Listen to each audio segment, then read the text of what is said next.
In the lightning-fast world of YouTube Shorts, fame is a fickle beast. One 60-second video can launch a career, and another can spark a firestorm of controversy. But who, right now, is truly winning the hearts and minds of millions, and who is facing the wrath of the internet's most vocal critics? Who are the most loved and the most hated female YouTubers on Shorts right now? You might think you know the obvious answers scrolling through your feed every day, but trust me, the landscape of love and hate is far more complex than it appears.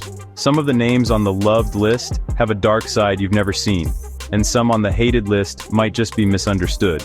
So stick around, because this isn't just a list. We're diving deep into the psychology of Shorts stardom.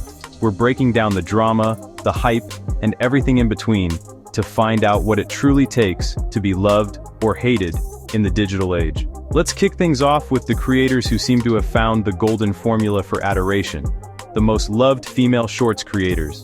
These are the YouTubers whose comment sections are a sea of heart emojis and unwavering support. First up, a name synonymous with boundless energy, Azzyland. Her energy? It's not just infectious, it's a brand. Every short is a jolt of pure adrenaline, characterized by her fast-talking, high-pitched delivery that grabs your attention and refuses to let go. And her edits? They are always perfectly on point, mirroring the chaotic energy she brings to the camera. It's a masterclass in retaining viewer attention in the short-form format. Fans absolutely can't get enough of her wholesome pranks, which often involve light-hearted tricks on her friends and family, always ending in laughter rather than tears. And then there are her wild challenges. From trying bizarre viral food combinations to attempting impossible life hacks, she invites her audience along for a ride that's always entertaining. Just look at these comments. They paint a clear picture. Azzy is the best. She always makes my day. Another says, I watch Azzy whenever I'm feeling down. She's like a dose of sunshine. And her work ethic is insane. She never misses a day. It's this consistency and positivity that has built her such a loyal fan base. And then there's the undisputed queen of short-form video, Charli D'Amelio. Yeah, she became a household name on TikTok, a literal overnight sensation who defined a generation of content. But her transition to YouTube Shorts proved her appeal wasn't a fluke. Her videos are consistent bangers, often racking up tens of millions of views. But why is she so loved? In a world of overproduced content, people love her for keeping it real. Her brand is built on a foundation of authenticity, or at least a very convincing performance of it. She became famous by dancing like nobody's watching, with an effortless, accessible style that made millions feel like they could do it too. She wasn't a polished professional, she was the girl next door, and that's the key, she's just relatable. Whether she's sharing a glimpse of her family life, talking about her anxieties, or just doing a silly dance, her fans see a reflection of themselves. And of course, we can't talk about loved creators without mentioning a titan of the platform, SSS Sniperwolf. For years, millions have tuned in for her reaction videos and gaming moments. Her fans? They are super loyal. This isn't just a casual audience, it's the Wolf Pack, a community she has cultivated for over a decade, long before Shorts even existed. Her shorts, which are often bite-sized clips from her longer videos, are flooded with tons of hearts and tons of love. Fans praise her humor, her contagious laugh, and her ability to find the most bizarre and interesting content on the web. For them, she's a comfort creator, a familiar face they've grown up with. But, as we'll see, that's only one side of her story. But, as we all know, the internet is a realm of duality. For every creator showered with love, there's another standing in a hailstorm of criticism. On the flip side, not every creator gets to bask in positivity. Some face serious, career-defining backlash, and the reasons are often a complex mix of legitimate criticism, manufactured drama, and the strange phenomenon of hate-watching. The reasons might just shock you. Let's start with a name that is practically a synonym for polarization. Piper Raquel. She's undeniably a powerhouse, with a massive following of young, dedicated fans who hang on her every word. But her content, which often revolves around pranks, challenges, and relationship drama within her squad, consistently sparks huge debates online. Critics and commentary channels frequently question the authenticity of her videos, with many accusing the entire operation of being heavily scripted and manufactured for views. Her comment sections are a battlefield. You'll see her loyal fans writing, "She's hilarious," and "I wish I was in the squad." But right next to it, you'll find a flood of criticism. "This is so fake." "The cringe is unbearable," and more serious accusations about her content being a poor influence on its predominantly young audience. She exists in a constant state of controversy.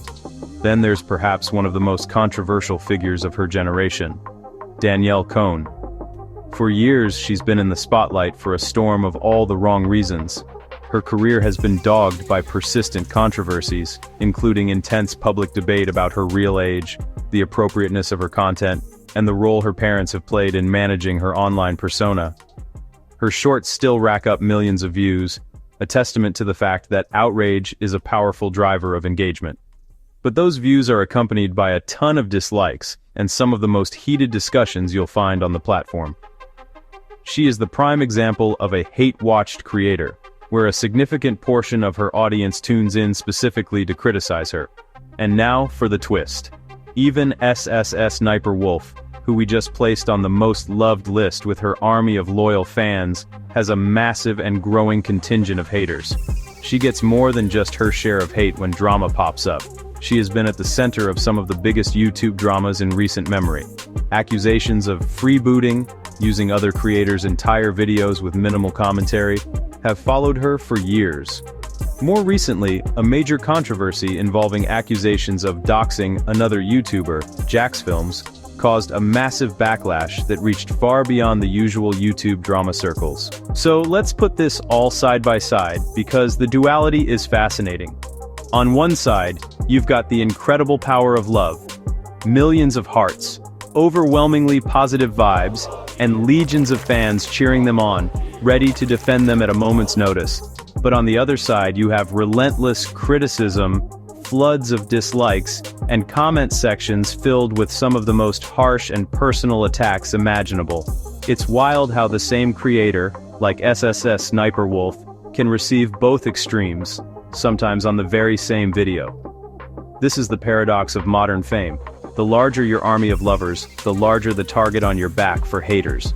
So here's the final breakdown of this complex ecosystem. Azzyland?